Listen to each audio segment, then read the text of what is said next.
All right, welcome, Kristin. Thank you for coming on our Spotlight series for the best in Utah public health. I'm really excited to dive in on things. First, I'm going to read your bio here just so the audience knows who you are and what you do, and then we'll jump into all the fun questions.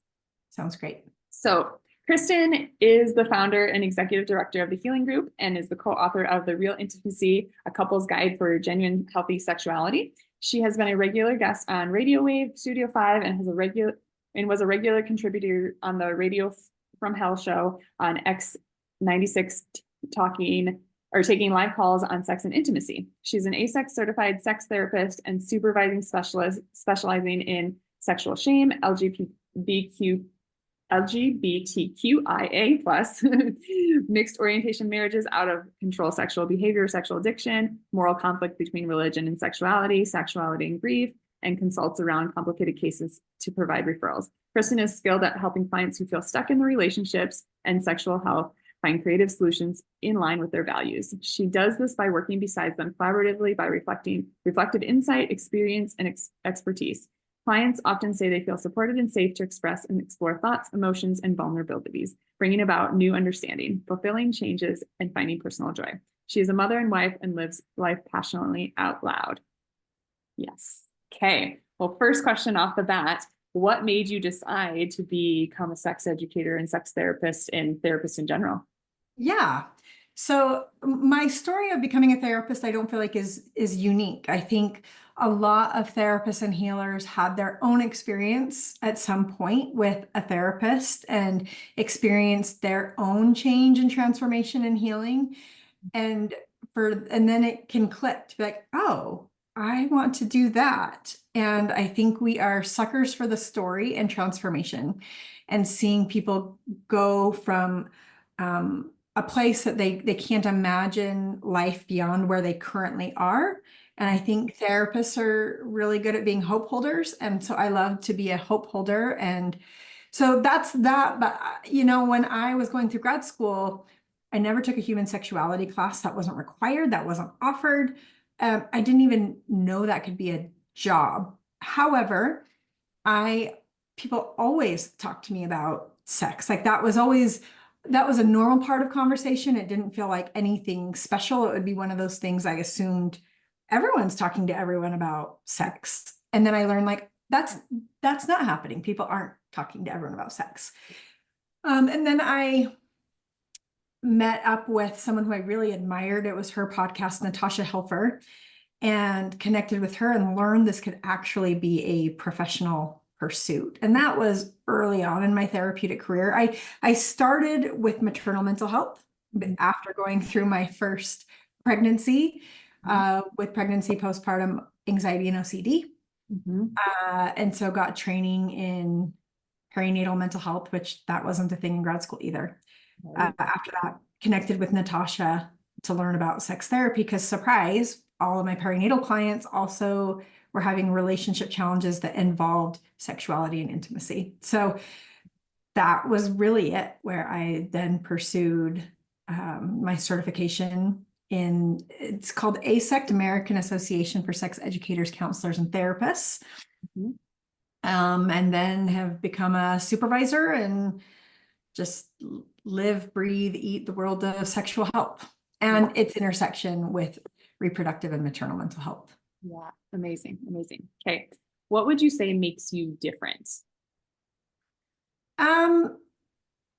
Such a great question. What makes me different? It's really hard for me to be like, because I feel like everybody's so different. They have their flavor and all the flavors are really needed.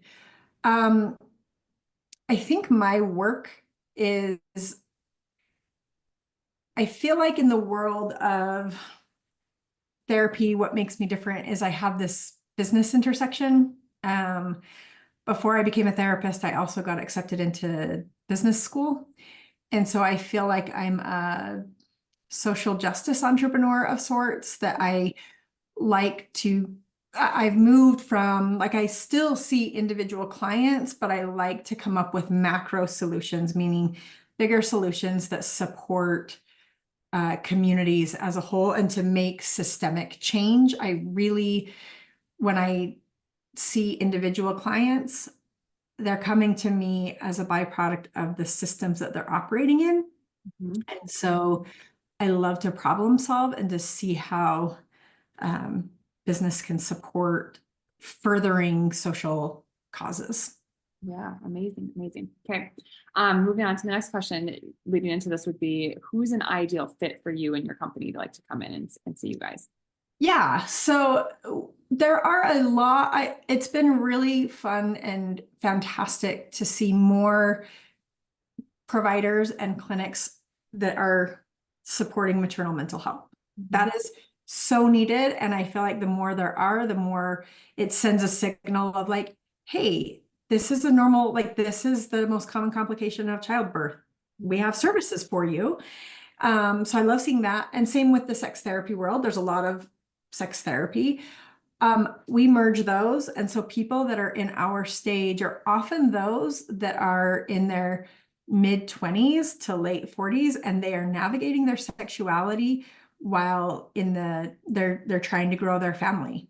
And they're navigating pregnancy loss, they're navigating postpartum, they're navigating the stresses of raising teenagers, they're navigating perimenopause, and that like it's a huge chunk of time where you are trying to navigate your sexuality and your relationship while navigating your reproductive health, and everything that coincides with that. And so we do that really, really well. We believe that every single client, no matter their presenting issue, they have a sexual story, and somewhere in there they have a reproductive story, and we make room to weave it all in, even if that's not their primary concern. It's definitely relevant information. And for others, it's very much a primary concern. Totally. Yeah. Awesome. Okay. What does the process look like to work with someone at the Healing Group? Yeah. So we have we believe every single person in our ecosystem. One of our core values is an ecosystem mindset, and we believe every single touch point, whether you are intersecting with our front desk team, our billers, marketing, are all a part of your healing. They're just different facets. So you could reach out by phone, text, or email to our amazing client care coordinators, and they are going to walk you through step by step by step. Paperwork can be kind of a slog, and so they will guide you and help you, and then they really try hard to match make you. That 75% of what makes therapy successful is safety and rapport with the provider. It's not their expertise, though we want them to have expertise.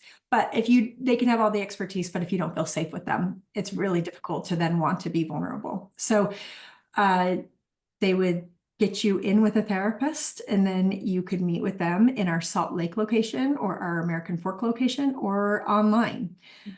We have all of those options, which has been a really nice post-COVID gift to normalize teletherapy. We try to make getting in with us. We went through a stretch with COVID where our wait list, like many providers, just went bonkers, and we have problem solved that. And so now, I mean, there's a very short, if any, most of the time we can get you in within a couple of weeks, and we'll make sure you're with a good fit. The challenge too is just getting in to see someone. It's just getting in. Absolutely. Okay, awesome. And then for you, in your lens, within like what you guys do, what does healing or like what does recovery look like from that pregnancy to postpartum transition, whatever your like ethos around that is? And I know that's like a big question. Yeah. A little insight nugget of like, what does recovery look like?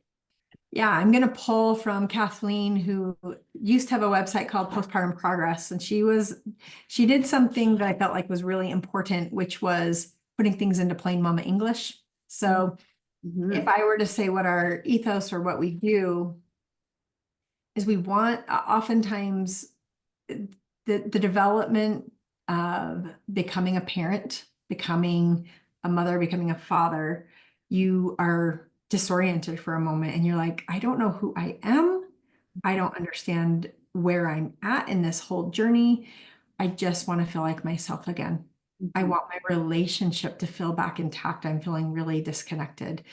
And so that journey, when someone comes in say they're struggling with postpartum anxiety or depression, to recognize that those symptoms are symptoms of postpartum depression and anxiety, not who they are, not an indicator if they're fit for parenthood, or if they've made a terrible decision, or if they're to move them out of the good mom, bad mom, to be like, oh, you're developmentally right on track, and we can help you. We can hold space.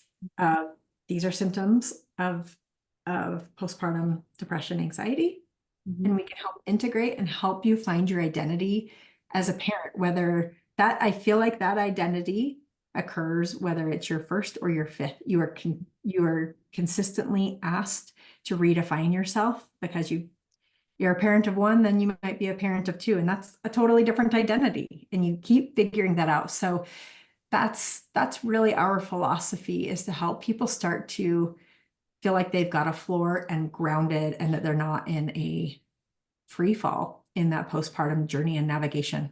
Amazing, amazing, awesome. Okay, what's something that most people don't know that you think that they should know, whether that's about you, about your business, about mental health in general, about postpartum, like anything, any little nugget that you can give us? That sexual health isn't something, like sexuality isn't something you would do. It is who we are. It's why babies, when they are born, one of their first instincts is to go to the breast. Now, we can recognize that not lactation, but chest feeding, breastfeeding can be complicated. However, that's the instinct of the baby. And we are wired for connection. And so when we think of sex therapy, or we think of how does sexuality fit with this maternal mental health piece, it's not about getting you back to having the sex. It's about restoring connection and finding intimacy and touch that fills your cup and keeps you connected. And I think a lot of parents, that 6 week, this is you now have permission to have the sex. We like to help reframe what that looks like. And I think that's a really important myth, that sex is just a behavior instead of a source of connection, when we really break it down, deconstruct it and make room for it. Yeah, amazing. What a great nugget. Okay, is there anything special that you want to promote to the audience, whoever's watching? That we to promote, we have some amazing, I will say group therapy is kind of an unsung hero, and that was actually one of the losses of COVID. People stopped meeting in person and stopped doing kind of this group thing. But when you are with a group and you hear other people's stories, you can see yourself in their stories, and they can see themselves in your story, and you create this connection. We have an incredible postpartum support group. We have an incredible postpartum therapy group that combines education and therapy. And we have an incredible women's sex ed group, because, as we know, not just in Utah, but across the country, very few of us had the privilege and opportunity to grow up with comprehensive sex ed across our lifespan. So there's a lot of things we don't know. So that can be a really affordable way to access services beyond one-to-one therapy, or they can augment your one-to-one therapy. But those are all offered online. So you don't have to meet in person, but you get that group experience. And I would highly recommend those. Okay, very cool. Awesome. Okay, this last question, my favorite question to ask is, what's the main thing that you want to be known for? Like as a human being? Sure. Yeah. Okay. I want to be known for being compassionate and collaborative within my community, and that I moved in a way that I lived as though we were all on the same treatment team. Like all of the providers that are out there, we are working together to improve the health and well-being of everyone in our community. And that my offering is my flavor of how I do that, but I really recognize and honor everybody else's. And I'm really grateful for the collective community. Amazing. Amazing. Okay. Where can we find you? Website, social media, all the things? Easy peasy. It's all thehealinggroup.com or at the healing group on Insta or Facebook. People sometimes wonder if there's really two G's, like the healing group. There are two G's. But that's it. You can find us in all the places there. Great. Awesome. Well, thank you so much, Kristin, for jumping on here. It's been a pleasure chatting with you again, and I'll see you soon. Thanks for having me.